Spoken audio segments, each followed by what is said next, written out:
लोकदल और अपने नेता जयंत चौधरी जी की तरफ से the public examination prevention of unfair means amendment bill 2026 के समर्थन में खड़ा हुआ हूं। सबसे पहले मैं इस सदन के माध्यम से देश के करोड़ों युवाओं, विद्यार्थियों और उनके माता पिता को यह विश्वास दिलाना चाहता हूं कि उनकी मेहनत, उनके सपने और उनका भविष्य प्रधानमंत्री मोदी जी और एनडीए सरकार के लिए सर्वप्रिय है। बच्चों के भविष्य की रक्षा करना किसी एक पार्टी का कार्य नहीं है। बच्चे किसी एक राजनीतिक दल के सदस्य नहीं हैं। इस भारत देश की अमानत है। बहुत से उदाहरण हैं। किसान अपनी जमीन बेचकर अपने बेटे बेटियों को कोचिंग में पढ़ाते हैं। मजदूर दिन रात मेहनत करके फीस भरते हैं और जब कभी पेपर लीक जैसी अव्यवस्था आती है तो पूरी परीक्षा नहीं टूटती बल्कि लाखों परिवारों का विश्वास टूटता है। सभापति महोदय, कुछ लोगों ने नीट यूजी 2026 की घटना के आधार पर यह भ्रम फैलाने का प्रयास किया कि सरकार हाथ पे हाथ रखकर बैठी रही, लेकिन सच्चाई इसके बिल्कुल विपरीत है। जैसे ही पेपर लीक के प्रमाण सामने आए, सरकार ने बिना हिचकिचाहट कड़ा निर्णय लेते हुए पूरी परीक्षा को रद्द कर दोबारा परीक्षा लेने की तैयारी में जुट गई। महोदय, सरकार ने केवल परीक्षा दोबारा कराने तक स्वयं को सीमित नहीं रखा बल्कि दोषियों के विरुद्ध निर्णायक कार्रवाई भी की। सीबीआई की जांच सौंपी गई, मुख्य साजिशकर्ता की पहचान कर उसे गिरफ्तार किया गया और अब तक इस पूरे संगठित गिरोह के 13 लोगों को गिरफ्तार किया जा चुका है।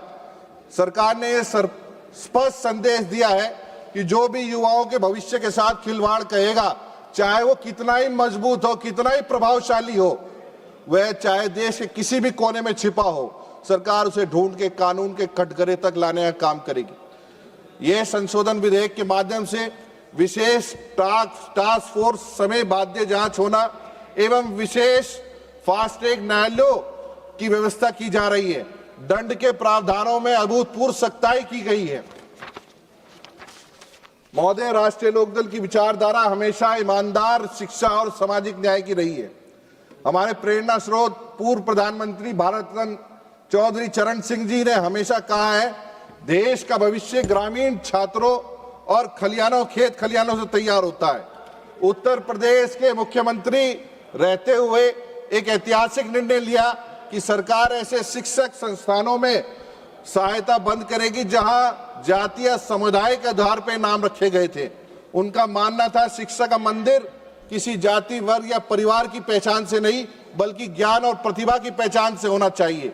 उन्होंने शिक्षा व्यवस्था से भ्रष्टाचार को दूर रखने का प्रयास किया। आज ये संशोधन विधेयक भी उन्हीं की भावना को आगे बढ़ाने का काम करता है।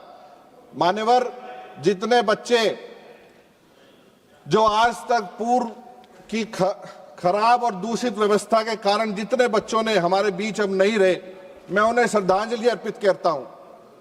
और इसके अलावा भी मैं हमारे युवा छात्रों, उम्मीदवारों से कुछ कहना चाहता हूं। हालांकि जीवन की हर परीक्षा महत्वपूर्ण होती है, लेकिन जिंदगी कभी भी किसी एक परीक्षा के नतीजे तय नहीं होती। सरकार का विजन सफलता के नए रास्ते बनाना है। एनईपी, नेशनल एजुकेशन पॉलिसी के तहत apprenticeship, embedded degree programmes, skilling से ज्यादा मौके, एंटरप्रेन्योरशिप और एक नए सिरे पे ध्यान जैसी पहल के जरिए हम युवाओं को सिर्फ नौकरी पाने के लिए नहीं बल्कि नौकरी पैदा करने के लिए भी तैयार करने का काम कर रहे हैं। स्काई रूट एरोस्पेस एक शानदार सफर है। हम सबके लिए एक बड़ा उदाहरण है जिसे युवा भारतीय इंजीनियरों ने शुरू किया है और इनोवेशन को भारत से पहले प्राइवेट तौर पर विकसित कर रॉकेट लॉन्च में बदला है। हमें याद दिलाता है, सफलता हुनर, लगन, कल्पना से मिलती है, ना कि किसी एक परीक्षा के नतीजे से।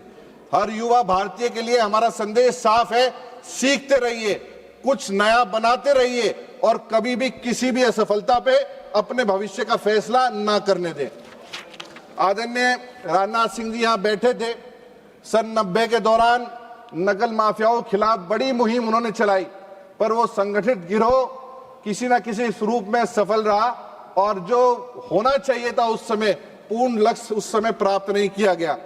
मान्यवर, युवाओं का सशक्तिकरण केवल कोई एक व्यवस्था सुनिश्चित नहीं करती, सभी व्यवस्थाओं के अंदर युवाओं की भागीदारी सुनिश्चित होनी चाहिए।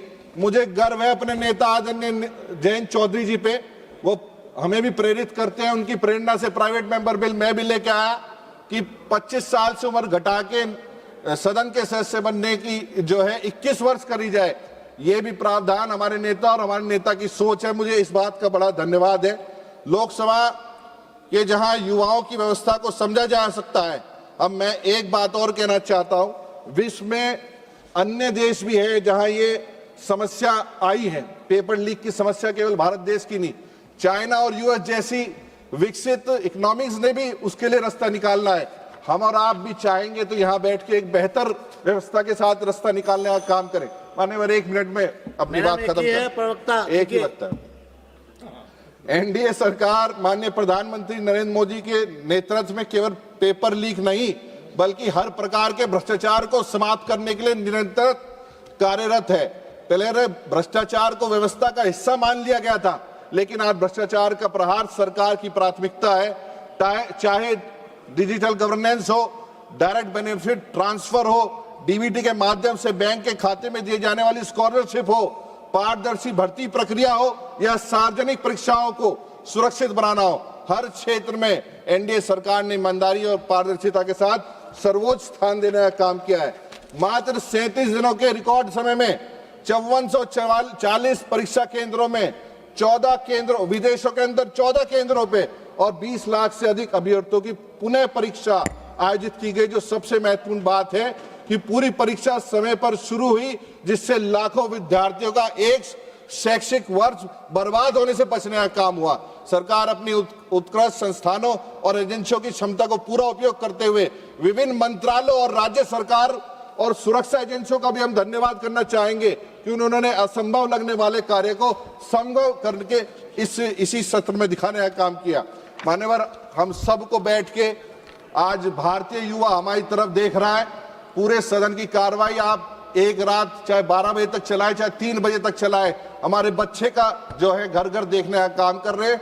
हम सबको आपके माध्यम से पूरे सदन को मैं यही अपील करना चाहूंगा कि इस बिल पे हम सबको एकजुट होके एक बड़ा मैसेज देने का काम करना चाहिए। आपने बोलने का मुझे मौका दिया।